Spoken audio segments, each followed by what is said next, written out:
जय श्री कृष्ण। आप सभी को आपका हमारे चैनल में स्वागत है। आज हम सुनेंगे कामिका एकादशी व्रत कथा। सावन मास के कृष्ण पक्ष की एकादशी तिथि को कामिका एकादशी कहते हैं। भगवान विष्णु की कृपा को प्राप्त करने के लिए इस व्रत को रखा जाता है।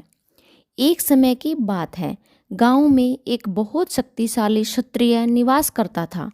अपनी शक्ति पर उस क्षत्रिय को बहुत गर्व था, लेकिन उसके धार्मिक स्वभाव के बावजूद अहंकार उसके मन में घर कर चुका था। वह हर दिन भगवान विष्णु की पूजा करता और उनकी उपासना में लीन रहता था। एक दिन वह किसी महत्वपूर्ण कार्य के लिए यात्रा पर निकला। रास्ते में उसकी भेंट एक ब्राह्मण से हुई।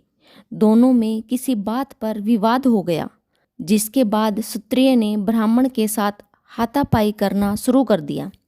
ब्राह्मण अपनी दुर्बलता के कारण क्षत्रिय के आघात को सहन नहीं कर पाया और ब्राह्मण की मृत्यु हो गई। ब्राह्मण की मृत्यु से क्षत्रिय बहुत चिंतित हो गया।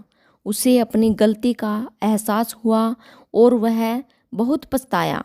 उसकी यह स्थिति गांव में चर्चा का विषय बन गई। क्षत्रिय युवक ने गांव वालों से क्षमा याचना की और ब्राह्मण का अंतिम संस्कार खुद करने का वचन दिया, लेकिन पंडितों ने अंतिम क्रिया में उसे शामिल करने से इनकार कर दिया। तब उसने ज्ञानी पंडितों से अपने पाप को जानना चाहा, तो पंडितों ने उसे बताया कि उसे ब्रह्म हत्या का दोष लग चुका है, इसलिए हम अंतिम क्रिया ब्राह्मण भोज में आपके घर भोजन नहीं कर सकते हैं। यह सुनकर स्त्रिय ने ब्रह्म हत्या दोष के पश्चाताप का उपाय पूछा।